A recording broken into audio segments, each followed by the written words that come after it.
I'd like to call the meeting to order, the Capital Program Oversight Committee meeting. First item of business is public comments. I understand we have one. Yes, Jason Panero.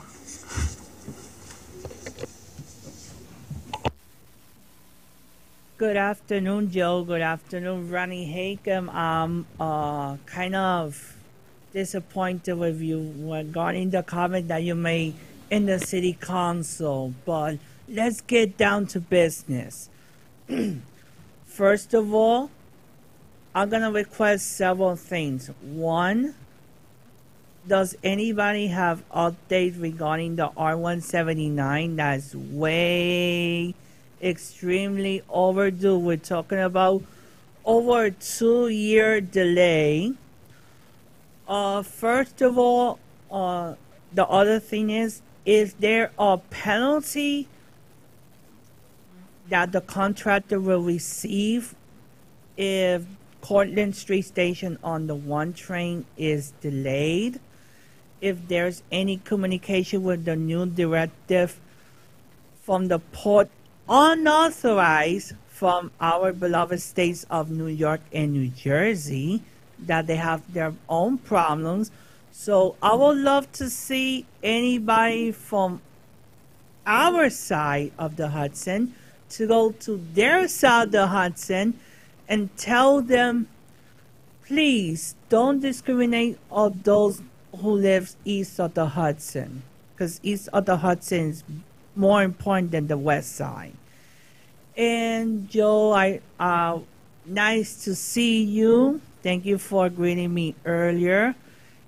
And I wonder why the new stations on the Governor Cuomo's initiative doesn't include ADA. It's very important to include that in the plans. So I will conclude my remarks, and I'll talk to you guys again Wednesday morning. Very much. First item of business is the approval of the minutes from our meeting on July 24th of this year. Any comments, changes? There being none, all in favor say aye. Aye. Any opposed? No opposed. The committee work plan, Don Spiro. There are 2 changes in the work plan. The East Side Access presentation originally scheduled for this month will be provided next month instead. And in addition, the executive session to discuss the capital program security projects is originally scheduled for October will be moved to November.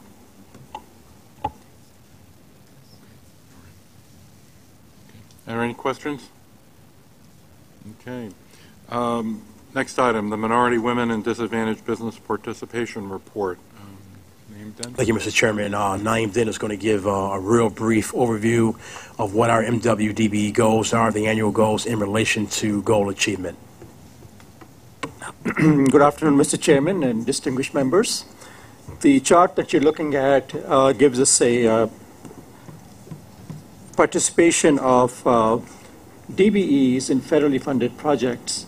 The last blue line on the right represents 6 months of 2017. And the DBE participation is 16%. That's 14.9% plus 1%. That 8.4 million represents the DBE participation achieved through the Small Business Development Program. The overall goal for this period has been 17%. The next slide that's on the screen now represents the MWB participation in contract awards in the under the capital plan for total projects awarded 459 million, and the MWB participation is 23%. That represents the 19.1% that's achieved through agency contract awards, and the 16.6 million or 3.6% through the Small Business Development Program, for a total participation of 104 million or 23%. The overall goal for MWBE participation for this period has been 30%.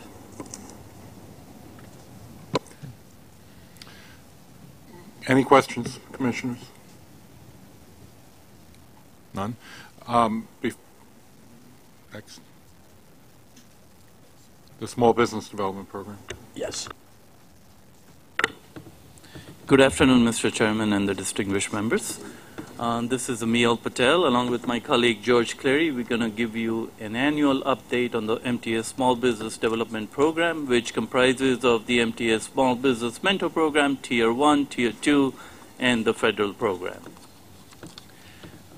The mission of the Small Business Development Program is to develop and grow small contractors through on-the-job and classroom training and technical assistance on prime contracts with MTA agencies, thereby creating a larger pool of diverse contractors who can compete for and complete MTA projects safely, timely, and within budget.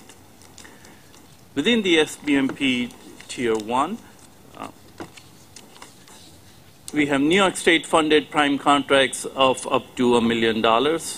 Currently, we have 207 pre-qualified firms that participate for up to 4 years in Tier 1. Performance and payment bonds are waived in this tier for these contractors.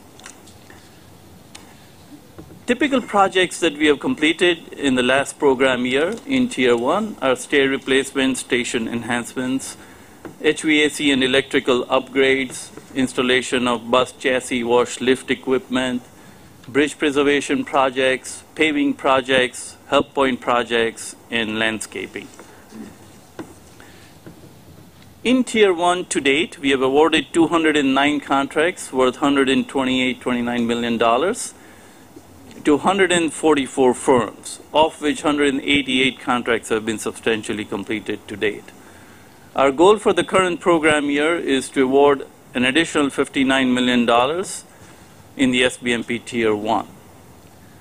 We realize that cash flow is really important to these small contractors, so we have set ourselves an aggressive goal in some of the important processes that affect cash flow to contractors, such as payments, awards, closeouts, and change orders. As you can see, we are above our goals, and we are working with each of the agencies to improve our processes so that we can come way closer to our goals, which are aggressive.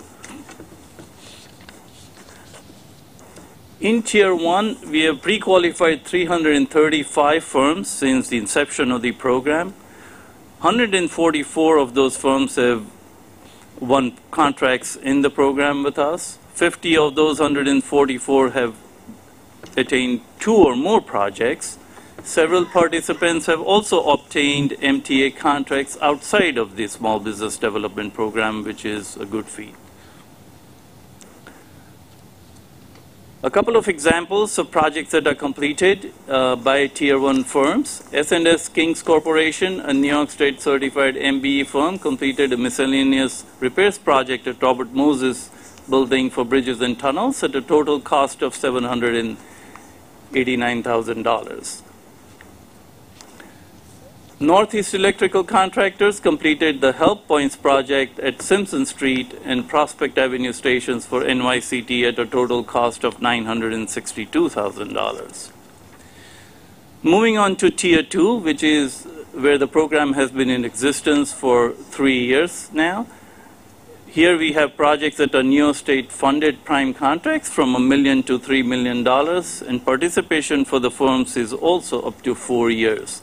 Payment and performance bonds are required in this program, and currently we have 56 pre-qualified firms, which are all graduates of Tier 1, which is a requirement. To date, we have awarded 29 projects worth $55 million to 24 firms, of which 14 projects have been substantially completed. Our goal for the current program year is to award at least $38 million in this program.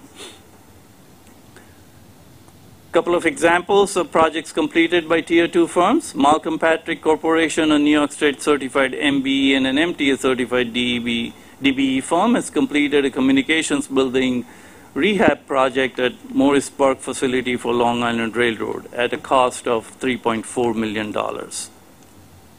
Caprice Inc., a New York State certified MBE firm, completed the stairs replacement project at Rector Street Station on Broadway for NYCT at a cost of about $2 million.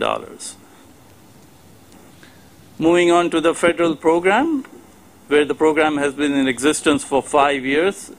Here we have federally funded prime contracts up to $3 million, and contractors participate for up to 4 years. Payment and performance bonds are required in this program. Currently, we have 21 pre-qualified firms, of which 13 are graduates from Tier 1. To date, we have awarded 39 projects worth $73 million to 21 firms, of which 34 have been substantially completed. Our goal for the current program year is to award at least $45 million worth of projects in the federal program. A few examples of projects that have been completed in the federal program: Riggs Construction, a New York State certified MBE and an MTA certified DBE firm, completed the LaGuardia Bus Depot Annex roof replacement project for the MTA Bus Company for about $425,000. Shazi Construction, a New York State certified MBE firm, furnished and installed furniture and equipment at 3 stations on the 2nd Avenue subway line for MTACC for a cost of $1.64 million. Here is an overview of all the SPDP contracts through over the 7 years, which exceeds $250 million. In the first year, we had awarded 25 contracts worth $14.5 million, progressing up to 66 contracts worth $77.5 billion. Due to the delay in the approval of the capital plan, we have started out slow in the last 2 years with the awards, but agencies are working really hard to explore all the avenues to award more in the next few years. Let me speak to that point quickly. On behalf of our Managing Director, Hakem, who sent a correspondence to all of the operating agency presidents, one, to establish a working group that was going to be empowered to make sure that our forecasts are aligned with what the projects are going to be. For example, as Emil indicated, in FY16, we awarded $25.5 million. And it was due to the lack of a 5-year capital plan. Last year, our goal was $97 million. We wound up awarding $34.4 million. This year, our goal is going to be $145 million, and we're going to do everything in our power to make sure that that goal is in fact achieved. One of the things that Ronnie Hakem wanted was for us to get a monthly update as to the number of projects that's been allocated and awarded in the program. And secondly, once again, there's going to be a working group. That meeting is going to be scheduled sometime in the next 2 weeks. We're still waiting for one agency to forward the name of that person. With that, I think now George Clary is going to give you an update on the business development initiatives in the Small Business Development Program. George? Thanks, Emil. Good afternoon, Chairman and board members. First slide will show the demographics for our Tier 1 program. Currently we have 207 pre-qualified firms, and that number will be growing. We will continue our outreach efforts throughout the 14 counties that we serve. This next slide, access to capital, is one of the pillars of our program. Since the inception of the loan program, we have had 95 approved loans totaling $12.9 million. Let me say also that as of next week, we will award our 100th loan next week. There's been 2 defaults in a 7-year period. We've solved the national problem of access to capital to emerging MWB firms here at the MTA. Our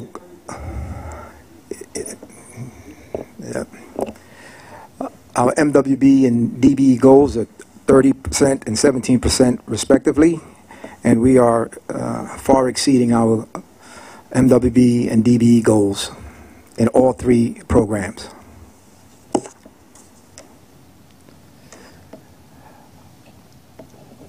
This slide here, we're showing we had our goals for the capital plan from year 15 to 2019, and we have fallen short. We had an ambitious goal, but initially we talked about 430 projects totaling $501 million. but we have had some challenges, so we'll move forward. So we need, once again, we need to average $145 million per year over the next 3 years in order to reach our $501 million goal. This slide shows an adjustment to our project projection. Over the next 3 years, we anticipate awarding 370 projects totaling approximately $437 million. And we estimate that there would be about 10,500 jobs created with this effort. This next slide shows all the contract awards by ethnicity and gender. Since inception of the program, we have awarded $257.3 million for all 3 programs, Tier 1, Tier 2, and the federal program. And this shows a breakdown by ethnicity. And so my conversation, Mr. Chairman, with some of the board members, including Vice Chairman Ferrer, is that we need to do a better job of further diversifying not only the firms in the program, but also the bidding opportunities in addition to the contract awards. And so I've assured the Vice Chairman to give me 90 days in order for us to make sure that we have further diversity in the program. These next 4 slides, we're going to highlight several of our contractors and their success. The first one is Riggs Construction. They've been awarded 5 projects totaling $3.9 million. 94 new jobs were created. Next contractor, Malcolm Patrick. They were awarded 4 contracts totaling $5 million, and 120 new jobs were created. Zion Contracting, they were awarded $5 million, $5.3 million contract award, 132 new jobs. And beyond our mentoring program, they were awarded 3 additional contracts totaling $11.2 million. Minhouse Construction, they were awarded 6 contracts totaling $8.7 million, 209 new jobs created. And outside the program, they were awarded 2 contracts totaling $42 million. Next slide is job creation. Since the inception of the program, an estimated 6,000 jobs were created within the small business and MWB-DB community.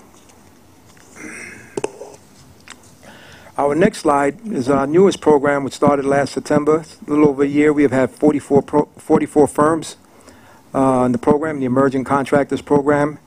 It is our most diverse group of contractors over all 3 programs, and we're very excited about this. This program is growing, and we're very excited.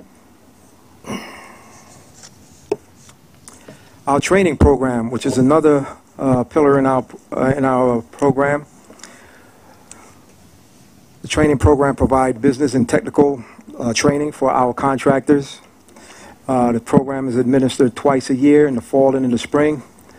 In spring of 2017, as of spring of 2017, we have had 318 firms participate in the program. And as you can see, the 13 classes that are listed there over 13 weeks, both in the fall and in the spring. We're doing some exciting things within the training class. There's interests abound. Our average class attendance now is up to 45 firms. Considering 3 years ago, we were at probably 22 or so, 22, 24. So we're excited about that. There's some new things we have added. We have branded the class training material, done some more interactive and group activities. We have taken a base case study, MTA-based case study and reference documents as we go through these classes, and we have enhanced the overall training experience. Also, we have a Summer Leadership Institute, which provide additional voluntary training to our contractors, and as you can see, there's a list of training there that's just additional to our overall training. Our business development activity, we continue to recruit of and outreach to potential program contractors. We have mandatory and voluntary training. We're doing an abundant of assessment of our existing contractors to help them with their business outside of their norm. We're helping them with other things to help them succeed. We continue to communicate with our contractors on an ongoing basis. We provide business consulting and guidance, technical and business operation support. What's new with the Small Business Development Program? Well, our contractors pool continue to grow and mature. 5 contractors transitioned into our Tier 1 program. We got 3 additional firms being evaluated for entry into our Tier 1 program. 2 weeks ago, we had our graduation. 60 firms graduated from the program. Our service disabled veteran-owned business outreach recruiting efforts is ongoing. 5 service disabled veteran firms are in the program, Tier 1 in our emerging contractors program. We have also, in conjunction with New York State Office of General Services, we had 3 service disabled outreach events. We have some challenges, however. The challenge we face is limited number of disabled veteran business construction contractors in New York tri-state area. We're having challenges with that, but we're working with and continue to work with the New York Office of General Services and their leadership to identify qualified contractors. Okay. As part of our assessment process, we match resources with the action items, and these are a lot of technical assistance utilizing our sub-consultants. We have back office support, accounting and finance training, business planning, construction law guidance, branding, technical support, technology support, marketing, as well as strategic business development. And that concludes my presentation. Opportunity to speak in Congress on Thursday during the Black Caucus, and our program now has gotten national exposure.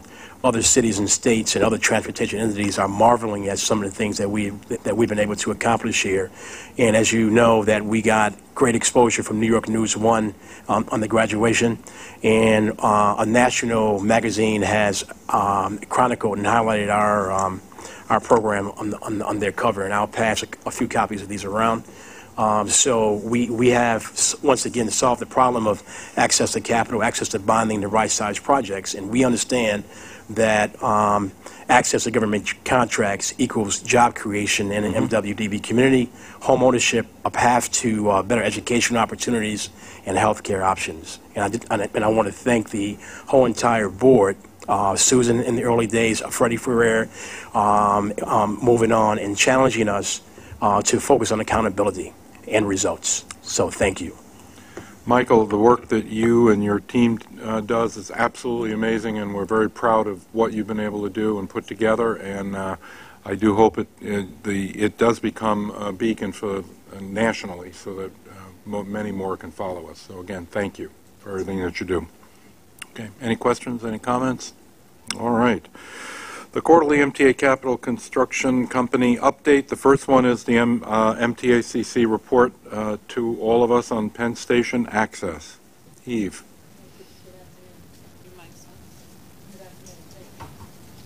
The Penn Station Access Expansion and Resiliency Project will add Metro North service along the Amtrak high-speed Hellgate line into Penn Station while activating 4 new stations in the Bronx. This project will expand the Metro North routes, which currently consist of the Hudson, Harlem, and New Haven lines running into Grand Central. Next. Current activities. At this time, we at MTACC and Metro North are working together to advance the project planning. As part of the conceptual engineering, we are evaluating different track alignments and conducting associated simulations. In a few moments, we will show you a 1-minute video with one of the operation simulations. We are preparing the general engineering scope of work as part of a design-build solicitation. In addition, we are developing a risk register as part of the ongoing program management. In order to capture the value and the development potential stimulated by the Penn Access project, we are working on a co-development strategy which will include economic analysis and site planning. So determining the acceptable track alignment that will accommodate the new stations is a critical project component. In order to ensure smooth operations of the Amtrak and Metro-North trains, we have been conducting computerized simulations that show the train movements. Right now, what we have is a two-track railroad currently used by Amtrak. You see it in the diagram above. Below, we show the relocated Amtrak tracks and the newly added tracks that will accommodate the Metro-North stations, which are shown in yellow. This will convert 3 miles of this two-track railroad into a 4-track railway configuration. In the next slide, you will see a potential alignment simulation with the movements of the trains.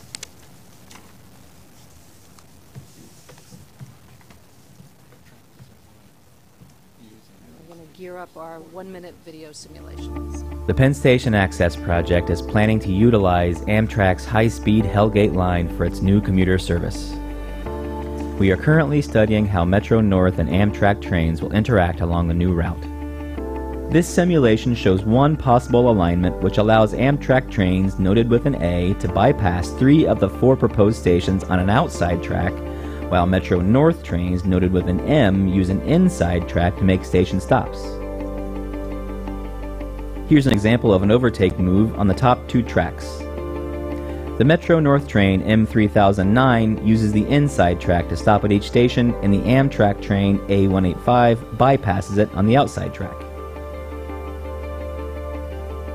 These simulations enable us to evaluate different alignments in order to determine the best service options for both Amtrak high-speed rail and Metro-North commuter service. So these simulations become critical in terms of project planning, and so we've been advancing a number of alignment simulation opportunities, and we've been vetting them with our partners at Amtrak and Metro-North. Next, we are working cooperatively with the rail operating agencies using a hallmark approach, which includes joint management, in order to advance the project. As part of this initiative, we are engaged in working group meetings with the Amtrak engineering team to discuss the track alignment options. We have updated CSX freight rail operators on project progress, and we have been discussing the service plan with Connecticut State DOT. In addition, we meet collectively with these stakeholders at ongoing steering committee meetings. In terms of what's ahead, our next steps, in the next quarter, we will initiate agreements with Amtrak that support the design and construction work. We will be exploring co-development strategies that include the participation and input from the City of New York. We will be procuring our design team, and we will be completing simulations that will allow us to narrow alignment operations. This concludes my presentation. Any questions? Yes. Questions? Yes, Andrew? So, I'm sure you've talked to Amtrak about this, but obviously their trains are going to go faster through the Bronx than Metro-North trains, since Metro-North will be stopping, and they don't stop at most from New Rochelle to Penn Station. So rather than have the Amtrak trains switch off, which will necessarily slow them down, I would assume, to get to these outer tracks, is there no scenario where they stay where they are and Metro-North's tracks are on another place, and those are the trains, since they're going slower anyway, that have to make the track switching? Right. Well, it's a good and interesting question, and we have studied that. And one of the things in terms of the diagrams, because they really are just that, diagrams, all 4 tracks actually end up being moved to allow this configuration. With this current configuration, you have the stations on the inside with Amtrak running on the outside. It looks in diagram form that Amtrak is going to have to take a sharp left and then a right. That's not correct. You're over a 3-mile period, and it's a gradual configuration. And frankly, it was one of my initial questions. Amtrak, in fact, endorses this configuration, so we have, in fact, studied it with them. Okay, great. Thank you. And Amtrak does not want to stop at Parkchester or Co-op City or Morris Park at all? My colleague from Metro-North Planning is here, but I think they're a high-speed rail and we're a commuter rail. That of course I was going to say that, of course, depends on your definition of high speed. Okay, I'm not sure high speed is in the title appropriate either, but be that as it may, it does reflect the difference between short-term and long-term aspects here and the service to the Bronx as to how they're going to be able to provide both service to both entities at the same time in the same place. Yeah, well, two things. First of all, Mike Schiffer, VP Planning at Metro North. Amtrak hasn't expressed any desire to stop at any of the intermediate stations. And part of the challenge, quite frankly, of dealing with this corridor is balancing the needs, of course, with Amtrak, who owns the corridor and the right-of-way, with our needs to serve our customers in the Bronx. And then CSX also operates a freight service in the corridor and has rights to that. And so it's been quite the balancing act, which is why simulations such as what Eve showed is so important to the work that we're doing, because that will form the basis of the negotiations and conversations we have with our partners as we move forward with the development of service plans. Right. Get out of the way. Okay. Great. Any further questions? Yes, Carl. Yeah. Just, Eve, is there a general timetable for implementation of this project and ultimate completion?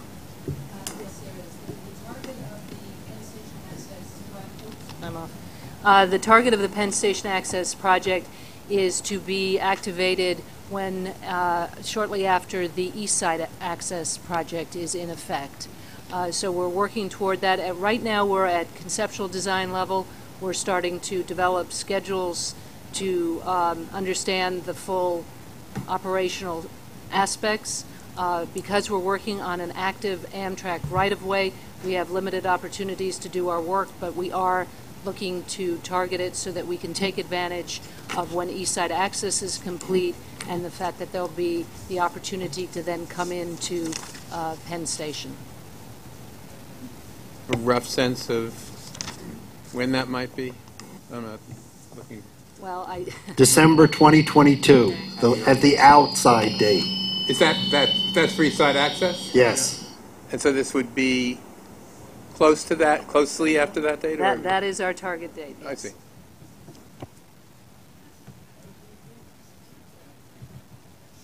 I see. So, one other question. Are you talking to Amtrak about processing trains along this route through Shell interlocking or wherever it is that they have to go? Schedules would have to be coordinated, I assume, maybe across the platform transfers at New Rochelle for folks that want the Bronx stations, things of that nature? Right. Well, go ahead. Yeah, I could take that. The answer is yes. We work very closely with Amtrak now, as a matter of fact, in sequencing at Shell interlocking and weaving Amtrak into our right-of-way on the New Haven line. And in fact, we write the schedules for that. But we do that in close consultation with them. So that's pretty critical as we move forward. I think we'd so. be coordinating any of that. Do you have any anticipated frequency when all this is said and done for New Haven division trains utilizing this Bronx route versus the one through Pelham and Mount Vernon? And so right now we're working, looking at what the service levels will be at the 4 stations. And so, for example, we expect up to about 4 trains an hour at the 4 stations, and that could be better, could be worse. It really depends on a couple of constraints that we have along the way. In the off-peak, it might be fewer than that. And that's, again, a function of some of the pinch points. One, as you noted, is Shell interlocking at New Rochelle. And, of course, the other pinch point is Herald interlocking and Penn Station itself. And then there's the ability of the New Haven line to manage the capacity of these additional trains with the available infrastructure there. have you figured out or have an idea where these Bronx trains that serve this route will originate? Will it be Stamford, or will it be New Haven, or is it going to be a combination? Will there be a service pattern? It will New Haven trains go via Pelham and Mount Vernon, and the other ones go from Stamford. I mean, have you thought about that at all? Or? We have. It's a little early still, Yeah. and that's part of why the simulation is so important. In addition to the simulation, we've been refining our ridership forecasts to see, and that will also be an important input. So, for example, understanding, and we've met with Connecticut DOT as well, understanding where Connecticut customers want to go, whether they're going to the east side or west side of Manhattan, is very important. But it's also worth noting that the vast majority of customers who are using the 4 stations in the Bronx are actually expected to be traveling outbound, reverse commuting to locations both in Westchester and Connecticut, places such as Stamford and so forth. And that's what we see at Fordham Road as well. Thank you. Mr. Chairman, I wouldn't bet real money on just on a preponderance of reverse commute. When you consider how many express buses come out of Co-op City and Morris Park, not to be confused with the Morris Park facility on the Long Island Railroad, which would confuse anybody from the Bronx. This is a very big deal, and it'll take a lot of not only car trips off the road, but a lot of express bus trips will be able to be redeployed because you get into Manhattan under a half hour from Co-op City. Absolutely. It's a game changer, and I don't want to minimize the value of this for the inbound commute as well, but I did want to underscore the fact that we'll see commutation in both directions from the 4 stations in the Bronx, and it's going to be very important in both directions. And certainly with the development that's going on in Hudson Yards and other places, there are going to be strong attractors as it is, and also all the medical establishment development that's going on as well at Morris Park is going to be very important as an attractor. Venture to say, Freddie, that we may actually see some trains originating in Co-op City, given the volume at certain times of the day, because they'll be completely filled up coming in from Connecticut and Westchester. Any further questions? No. Next item is the MTACC report regarding the Phase 2 of the 2nd Avenue subway. Good afternoon. I'm Tim Gianfrancesco. This is the 3rd report since we started design in January. The scope of Phase 2 extends service north of 96th Street with new stations at 106th, 116th Streets on 2nd Avenue and 125th Street between Lexington and Park Avenues, where there'll be transfers to the Lexington Avenue line 4, 5, and 6. Regarding the status of design, we're on schedule to complete the updated preliminary engineering by 3rd quarter next year and to complete the design of an advanced utility and early works contract by the beginning of 2019. We're continuing to conduct working group meetings with New York City Transit user and engineering groups to agree upon major system design criteria based on latest guidelines and lessons learned from Phase 1. For example, we're avoiding placement of station entrances within existing buildings because of the constructability and easement issues we experienced in Phase 1 that resulted in delays and change orders. We've completed our baseline rail simulations with our proposed alignment that includes a deeper 2-track 125th Street station. The simulation proves that we can provide the same level of service, at least 28 trains per hour, and not have to construct a wide open-cut 3-track station under 125th Street that was shown in the original preliminary engineering. We can now mine the station. We're also now recommending that the storage tracks west of 125th Street be extended to fit 3 trains on each track for a total of 6 trains as opposed to the 4 that was allowed for in the preliminary engineering. For the status of our field investigation, we're continuing with our lessons learned and are in full swing with our site investigational work. We're on schedule for test pits to be substantially completed this winter. Borings and building inspections will proceed into next year. We've completed 16 of 40 utility test pits, 78 of 226 building basement inspections, and 16 of 130 anticipated borings. We've prioritized the work to support the early works contract and to provide info to support early design decisions. The test pit info is already paying dividends for the design of the advanced utility work, where we're adjusting incorrect utility as-built information.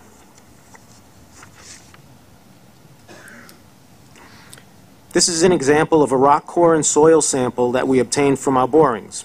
The geotechnical information gained from these samples will be used to create comprehensive geotechnical baseline reports, which will guide the design of the structure and construction methods.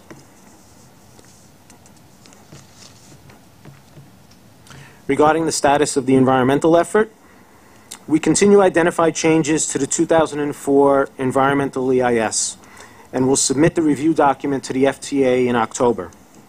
Our goal is to obtain an environmental finding by June or July next year that supports our request to FTA to enter into engineering by the end of 2018. After we make the submittal, we'll begin meetings with the community and stakeholders to present the latest environmental review information, including what changes have occurred since the 2004 Record of Decision. For our community outreach, we're building upon the successful community outreach program from Phase 1. On September 18th, Jano led the opening of the new Community Information Center located at 69 East 125th Street, adjacent to the Phase 2 project area. The opening was well attended and received by several elected officials and community leaders. We'll use the center for many outreach functions, including educational events, community meetings, and as a venue to display project exhibits with the latest design and construction information.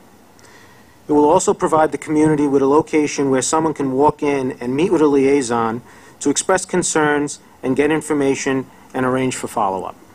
That concludes my report. Chairman,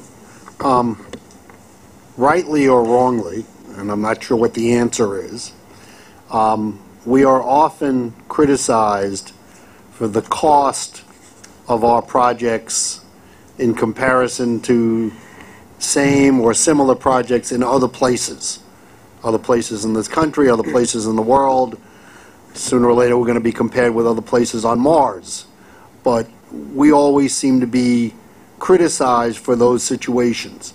In view of the lessons learned from Phase 1 of 2nd Avenue Subway, which has kind of become the poster child for why it costs so much, are we going to be able to in any way reduce the cost per mile, or are there other things that you're going to be recommending either internally or to this board that we should look at in relation to being able to reduce the cost of the project?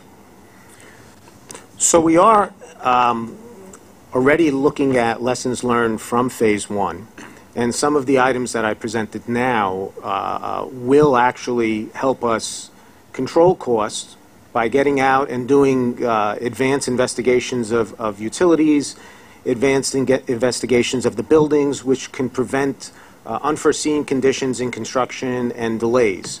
So we are implementing lessons learned where we can. There are many lessons learned that we have from Phase 1. In fact, what we do for each of the working group sessions that I had mentioned with Transit, is part of that is to review the lessons learned for that particular system that we're meeting on, to see where there are opportunities to do better than what we did in Phase 1, to reduce scope if possible, to see where we can save there. And then also to look at different procurement methods. We want to maximize the use of design build where we can and take advantage of design build or best value type of contracting. And we will continue to look for ways to save costs and reduce costs where we can and control costs.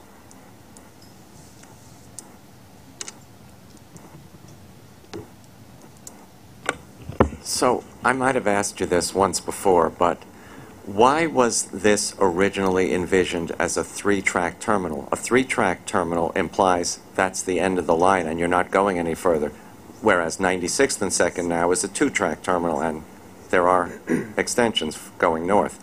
So you don't envision this as a final terminal, do you? This is a temporary terminal.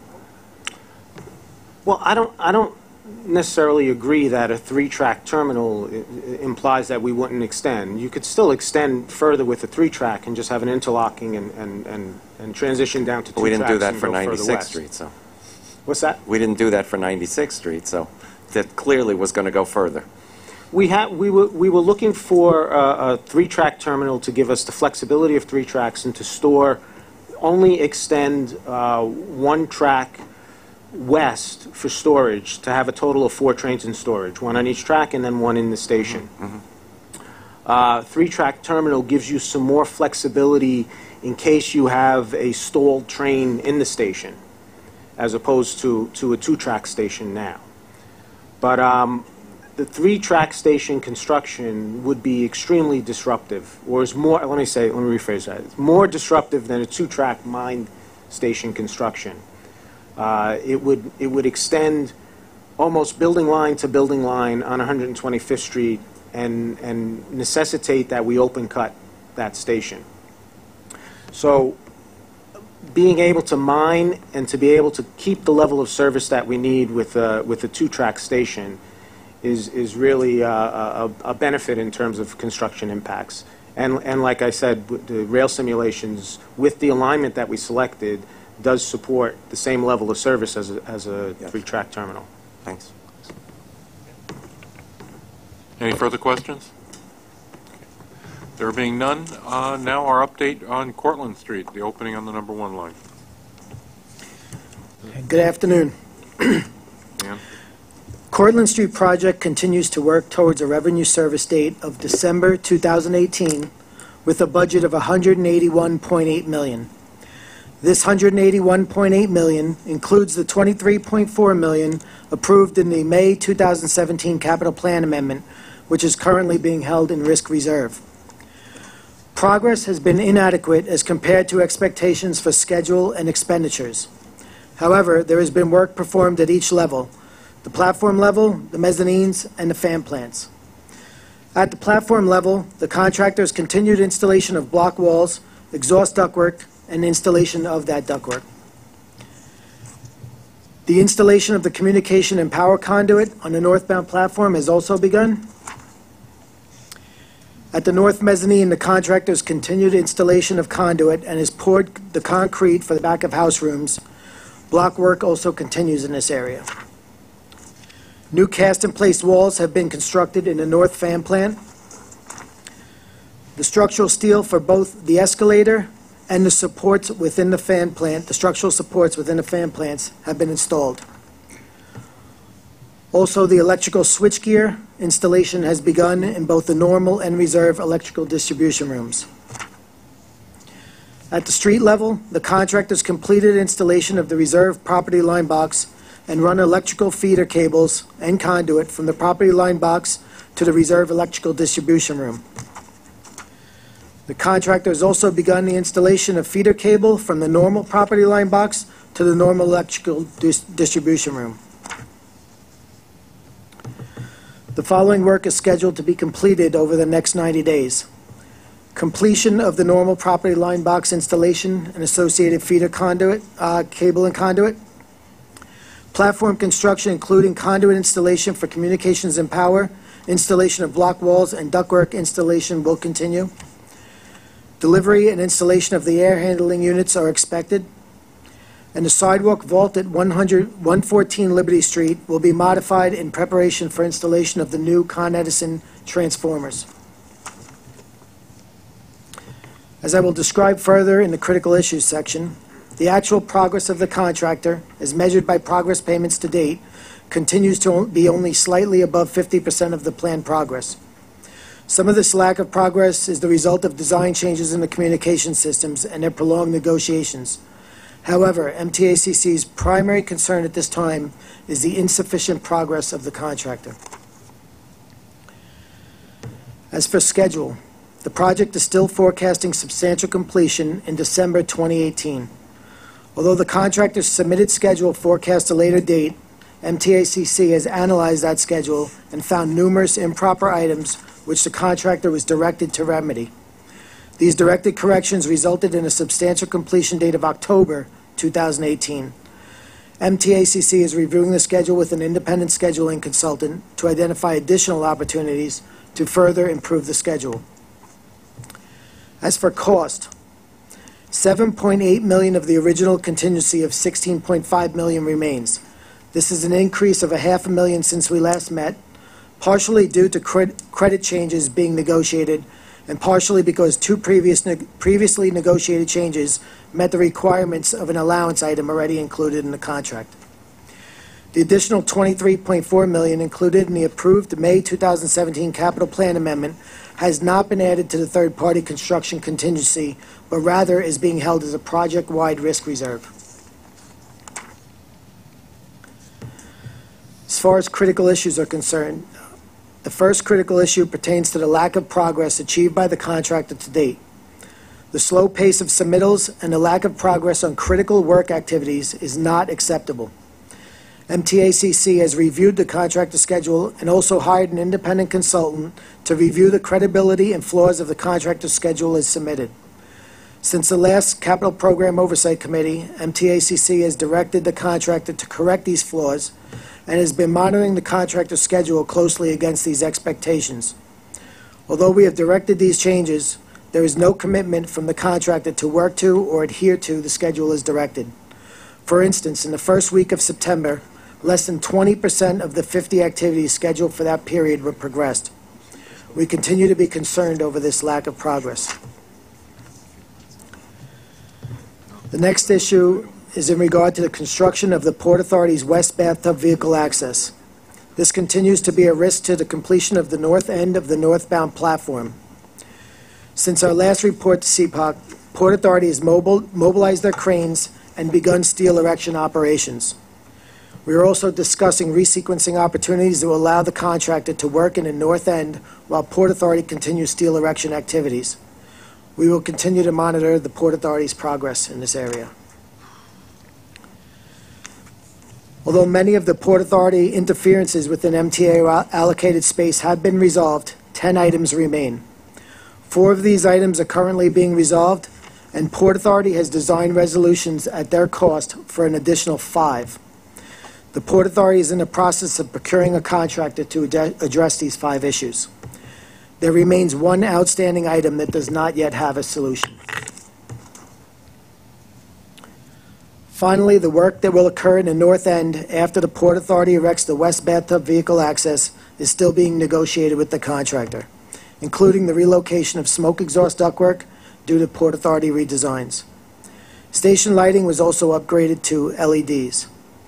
Scope and quantities for this work was given to the contractor, and some of the negotiations were completed, and we intend to direct any work that is non-negotiated to proceed before it becomes critical to the schedule. This concludes my report. Thank you, Dan. Does anybody have questions before we go to the independent engineer? Let's do that. Go to the yes, sir. Ma'am. Good afternoon, members of the committee. This is Diane Rinaldi presenting the independent engineer's review of the Cortlandt Street No. 1 line station reconstruction. Since last report, the latest plan revision was finalized, which increased the project budget to $181.8 million. The additional $23.4 million was allocated to programmatic risk reserve. The main risks to the remaining budgeted cost contingency are as follows. First is unnegotiated costs related to Bulletin 3, which incorporated design changes to the north end of the platform. And second is the potential of unbudgeted impact costs related to schedule delays. As stated by the project, the agency is forecasting December 2018 substantial completion. According to our analysis, for the most recent 6 months of billing, actual contractor productivity averaged $1.6 million per month. In order to achieve December 2018 substantial completion, productivity must be increased to $3.6 million per month for the duration of the work. This would be an improvement of more than 100%. For example, to put this necessary improvement into perspective, if contractor productivity were to increase by only 50%. Substantial completion could be as late as September 2019. The IEC notes the following risks to the project schedule. As the agency reported, the prosecution of the work is not proceeding in accordance with a schedule that indicates December 2018 substantial completion. In addition, there are ongoing interface issues with the Port Authority and quality issues with the contractor that have required the diversion of limited contractor resources to remedy. There is the potential that delays in negotiating change orders associated with Bulletin 3 design changes may also impact the schedule. In addition, contractor delays in submitting acceptable shop drawings and critical submittals may also impact the schedule. One critical example of this is the contractor's failure to submit coordinated drawings and a configuration management plan. These two items may impact the testing and commissioning schedule and substantial completion.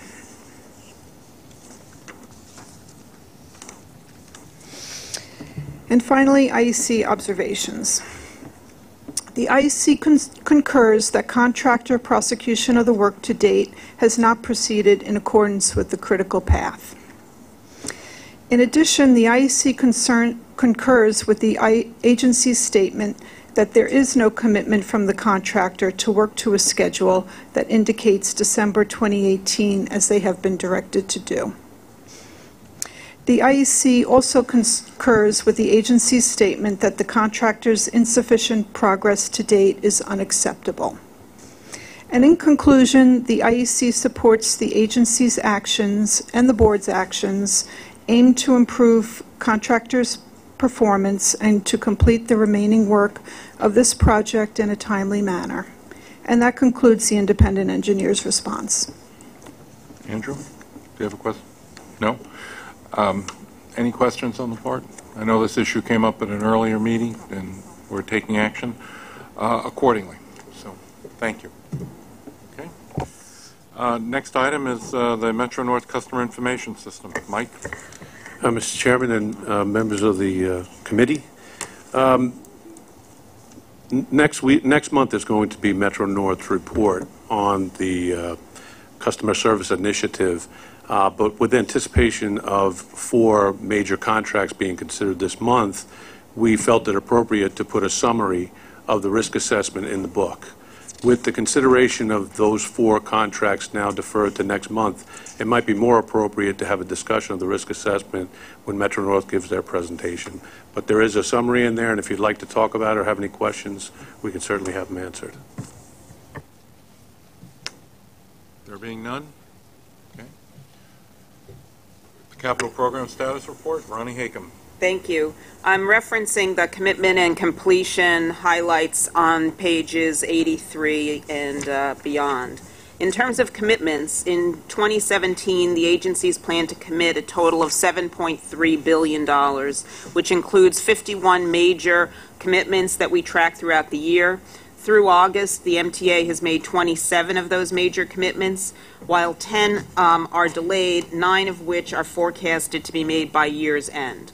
Through August, the agencies committed $3.2 billion versus the $5.9 billion year-to-date goal. But again, by year-end, the MTA still forecasts of meeting or exceeding its 2017 commitment goals. For completions, the agencies plan a total of $5 billion in completions, which include 34 major completions tracked throughout the year. We've achieved 14 of those year-to-date. 6 major completions are delayed but are still expected to be achieved. And through August, agencies completed $1.6 billion versus a $2.8 billion year-to-date goal, but still forecast meeting or exceeding its 2017 completions goal. And that completes the report. Are there any questions? Okay, there being none, let's move on to the quarterly traffic light report. Don? Thanks. The traffic light report for the core capital program begins on page 92. That's for the second quarter.